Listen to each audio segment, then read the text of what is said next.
வணக்கம் நேயர்களே, கடலூர் டிவி நேயர்களுக்கு லட்சுமணா அன்பு வணக்கங்கள். இப்போ நம்ம பார்க்க போகிறது வார ராசி பலன் 27ஆம் தேதியிலிருந்து 2ஆம் தேதி வரை இப்படி இருக்க போதான்னு பார்க்க போகிறோம். ஸோ எப்போதுமே சொல்கிறதாங்க, ராசிக்கு பார்க்குற லக்னத்துக்கு பார்க்க ரொம்ப பர்ஃபெக்டாக இருக்கும். உதாரணமாக ஒரு மகர லக்னம் விருச்சிக ராசினா நீங்கள் விருச்சிக ராசிக்கான பலன்களை பார்க்குறோம், மகர ராசிக்கான பலன்களை பார்க்கும்போது ரொம்ப பர்ஃபெக்டாக இருக்கும். முதல்ல வர்றது பொது பலன்கள், அது வரும் தசாபுத்தி பலன்கள். உங்கள் ஜனகால ஜாதகத்தில் என்ன தசாபுத்தி அந்தரங்கள் வருதோ அதை வந்து மிங்கிள் பண்ணி பாருங்கள், ரொம்ப பர்ஃபெக்டாக இருக்கும். வீடியோட எண்டில் டிப் ஆஃப் த வீக் இருக்குது, மறக்காமல் பாருங்கள். மகர ராசி, ஸோ மகர ராசிக்கு வந்து பார்த்தீங்கன்னா உங்களுக்கு ராசி அதிபதி சனி வந்து மூடியில் இருக்கும்போது பெரிய வெற்றிகள் பெரிய லாபம் வந்தாலும் கொஞ்சம் அது வக்கரமாக இருக்குன்னா கொஞ்சம் ஸ்லோ டவுனாக போகிற மாதிரி ஃபீலை இருக்கும்.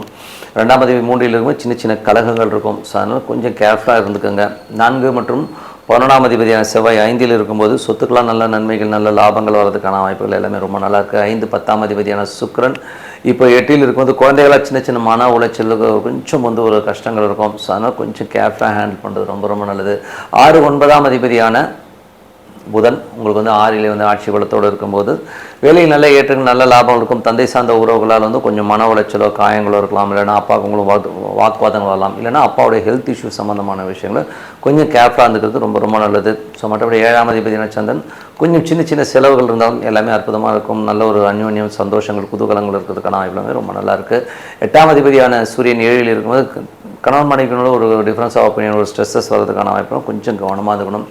பாசஸ் கிட்ட பேசும்போதும் பழகும்போதும் வியாபாரத்திலும் வந்து கவர்மெண்ட் சம்மந்தமான விஷயங்கள் லீகல் சம்மந்தமான விஷயங்களும் கொஞ்சம் கேர்ஃபுல்லாக இருந்துக்கிறது ரொம்ப ரொம்ப நல்லது.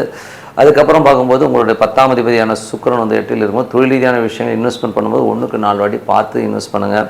மாமியார் சார்ந்த உறவுகள்கிட்ட பேசும்போதும் கொஞ்சம் கவனமாக இருந்துக்கிறது ரொம்ப ரொம்ப நல்லது.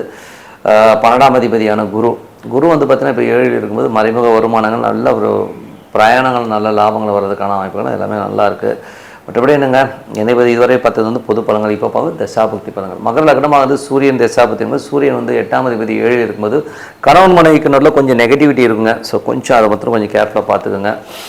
மகர லக்னமாக வந்து சந்திர தசாபத்தினா சந்திரன் வந்து சின்ன சின்ன செலவுகள் ஏற்பட்டாலும் நல்ல குதூகலும் மகிழ்ச்சியும் சந்தோஷமும் இருக்கிறதுக்கான வாய்ப்புகளுமே ரொம்ப நல்லா இருக்குது. மகர லக்னமாக வந்து செவ்வாய் தசாபதி செவ்வாய் வந்து நிலபுலங்கள் அமைவதற்கான வாய்ப்புகள் ரொம்ப சிறப்பாக இருக்குது. பெரிய லாபங்கள் குழந்தைகள் ஆன்மீக சுற்றுலா ஆன்மீக சம்பந்தமான விஷயம் நல்ல வெற்றிகள் சந்தோஷங்கள் குதூகலங்கள் வர்றதுக்கான வாய்ப்புலாமே ரொம்ப நல்லா இருக்குது.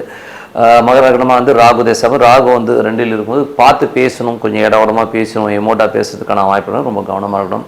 மகர லக்னமாக வந்து குரு தேசாபுத்தி வந்து 3, 12ஆம் அதிபதியான குரு 7இல் இருக்கும்போது காமம் ரீதியான விஷயங்களும் கொஞ்சம் கவனமாக இருந்துக்குங்க.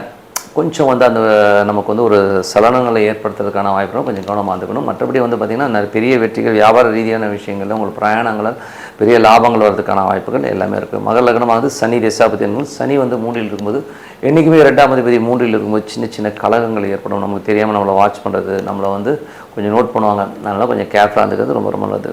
மகர லக்னமாக வந்து புதன் தசாபத்தி இருந்தாலும் வேலையில் நல்ல ஏற்றங்கள் நல்ல லாபங்கள் வர்றதுக்கான வாய்ப்புகள் எல்லாமே ரொம்ப சிறப்பாக இருக்குது.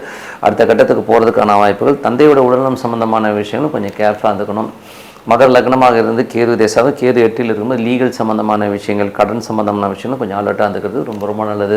மகர லக்னமாக சுக்கிர தேசாபதினா 5, 10ஆம் அதிபதியான சுக்கிரன் உங்களுக்கு வந்து இப்போ 8இல் இருக்கும்போது குழந்தைகளாக கொஞ்சம் மனசில் வந்து ஒரு மன உளைச்சலை ஏற்படுறதுக்கான வாய்ப்புகள் இருக்குது. அதே மாதிரி தொழில் ரீதியான விஷயங்கள் வந்து பேராசையால் ஒரு பெரிய இன்வெஸ்ட்மெண்ட் போகிறதெல்லாம் வந்து இப்போ அவாய்ட் பண்ணிக்கிறது ரொம்ப ரொம்ப நல்லதுங்க. மற்றபடி என்னை பொறுத்த நல்ல ஒரு பிரார்த்தனை மனசார இறைவனை பிரார்த்தனை பண்ணுவோம். கண்டிப்பாக அடுத்த லெவல் போகிறதுக்கான இப்போ ரொம்ப சிறப்பாக tip of the week. So tip of the வீக்கில் வந்து இப்போ நம்ம பார்க்க போகிறது வந்து பார்த்திங்கன்னா பௌர்ணமி வழிபாடு. ஸோ பௌர்ணமி வழிபாடுங்கிறது வந்து ரொம்ப முக்கியமான ஒரு வழிபாடுங்க. சித்தர்கள் வந்து வழிபாடு வந்து அதுவும் சித்தர்கள் சமாதிகளுக்கு போயிட்டு நம்ம வந்து வழிபாடு பண்ணும்போது சிறப்பான பலன் ரொம்ப அற்புதமான பலன்கள் இருக்கும். ஸோ யாரெல்லாம் வந்து இது வந்து ரொம்ப பெருசாக கை கொடுக்கும்னா எப்போதுமே வந்து பிறந்ததுலேருந்தே ஒரு நோய்வாய்ப்பட்டு இருக்கேன், பிறந்ததுலேருந்தே எனக்கு கடனை விட்டு நான் வெளியில் வரவே இல்லை, ஏதோ ஒரு ட்ராப்பில் மாட்டின மாதிரி இருக்குது, எனக்கு வந்து எதுவுமே தெரியல, நாளைக்கு என்ன பண்ணுவேனே தெரியாது, என்ன ஐடியாவும் கிடையாது, எந்த ஒரு பிளானும் கிடையாது, ஒரு மாதிரி கண்ணை கட்டின மாதிரி இருக்கு அப்படிங்கிறவங்க. ஸோ இந்த மாதிரி ஆட்கள் கடன் தீராதவர்கள். ஸோ இவங்களுக்கெல்லாம் வந்து பௌர்ணமி அன்று ஒரு சித்த சமாதிகளுக்கு சென்று போய் வழிபாடு பண்ணுறது ரொம்ப சிறப்பான பலன்களை கொடுக்கும். அதுவும் வந்து பார்த்திங்கன்னா உங்கள் ஜாதகத்தில் குரு கேது ஒரே கட்டத்தில் இருக்குது, இல்லை குரு கேது பார்வை இருக்கிறது, குரு கேது நட்சத்திரம் கேது குரு நட்சத்திரத்தில் இருக்குது. ஸோ இந்த மாதிரி ஒரு காம்பினேஷனில் உங்கள் ஜாதகத்தில் இருந்ததுன்னா கண்டிப்பாக வந்து நீங்கள் வந்து சித்த சமாதிகளுக்கு போனீங்கன்னா நல்ல கிளாரிட்டி நம்ம அடுத்த கட்டத்துக்கு மூவ் ஆகிறதுக்கான வாய்ப்பு எல்லாமே ரொம்ப நல்லாயிருக்கு. ஸோ அதனால் வந்து அதை வந்து மிஸ் பண்ணாமல் அந்த ப்ரேயரை வந்து கண்டினியூ பண்ணுங்கள். ஸோ அது வந்து பௌர்ணமிக்கு வந்து ரொம்ப முக்கியம். அது மட்டும் இல்லாமல் அது வந்து ஈவினிங்கில் வந்து சித்தர் சமாதிகள் வந்து பார்த்திங்கன்னா ஒரு 7-8 மணிக்கு போனீங்கன்னா போதும். ஸோ 8 மணிக்கு போய்ட்டு ப்ரேயர் பண்ணிட்டு அங்கே ஒரு அரை மணி நேரம் இருந்தீங்கனாலே அந்த வைப்ரேஷனில் நம்ம இருக்கணும். ஸோ அது வந்து ரொம்ப அற்புதமாக அது சித்தர் சமாதியாக இருக்கணுங்கிறது தான் முக்கியமான விஷயம். நீங்கள் போய் பாருங்கள் பௌர்ணமி அன்னைக்கு. எனக்கு தெரிஞ்ச ஒருத்தர் வந்து பார்த்திங்கன்னா ரொம்ப கஷ்டத்தில் இருந்தால் அடுத்தது என்ன பண்ணுறதுன்னு தெரியாமல் சைக்கிளில் சுற்றி இருந்த ஒரு ஆள். அவர் வந்து பார்த்திங்கன்னா அங்கே போய் படுத்து தூங்கிடுவார். பாம்பன் சுவாமிகள் கோயிலில் போய்ட்டு அவர் போய் படுத்து தூங்கிடுவார். அதுக்கப்புறம் பார்த்திங்கன்னா அவர் லைஃப்பில் வந்து வேறு லெவலில் வந்து பெரிய முன்னேற்றங்கள். அதுக்கப்புறம் அவர் லைஃபே வந்து வேறு மாதிரி மாறிடுச்சு. இன்றைக்கி வந்து ஒரு பெரிய லெவலில் செட்டில் நிம்மதியாக இருக்கார்.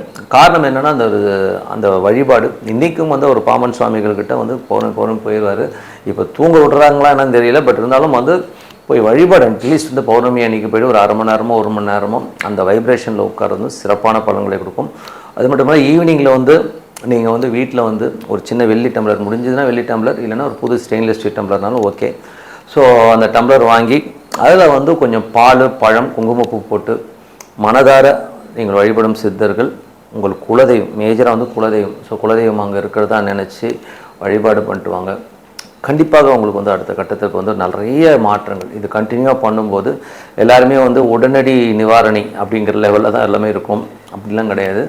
இது டைம் எடுக்கும். ஸோ ஒரு மாதத்துலேயே உடனே ரிலீஃப் தெரியாது. நீ ஒரு 3 மாதம் 4 மாதம் 5 மாதம் கண்டினியூவாக பண்ணும்போது லைஃப்பில் வந்து முதல்ல வர நிம்மதி வருங்க. நம்ம வந்து அந்த ஒரு படபடப்பு, ஒரு டென்ஷன், ஸ்ட்ரெஸ்ஸஸ்லேருந்து முதல்ல வெளியில் வரும். நமக்கு ஒரு கிளாரிட்டி கிடைக்கும். ஸோ இந்த மாதிரி விஷயங்கள் ரொம்ப அமைதியான சந்தோஷமான வாழ்க்கை வாழ இது ஒரு சிறப்பான ஒரு பிரார்த்தனை. அதனால் வந்து பௌர்ணமி பிரார்த்தனை வந்து விட்டுறாதீங்க. எப்போதுமே வந்து பௌர்ணமி, இந்த வாரம் வந்து பௌர்ணமி வருது. ஸோ அந்த பௌர்ணமி அன்றைக்கி சித்த சமாதிகள் போய்ட்டு வழிபாடு பண்ணும்போது சிறப்பான பலன்களை கண்டிப்பாக வரும்னு சொல்லிட்டு உங்களிடம் விடைபெறுவது உங்கள் லக்ஷ்மினா. நன்றி, வணக்கம். கடவுள் அருள் டிவியை பார்த்தமைக்கு நன்றிகள். மேலும் இது போன்ற தகவல்களை தெரிந்து கொள்ள கடவுள் அருள் டிவியை சப்ஸ்கிரைப் செய்யுங்கள். மறக்காமல் பெல் ஐக்கானை கிளிக் செய்யுங்கள்.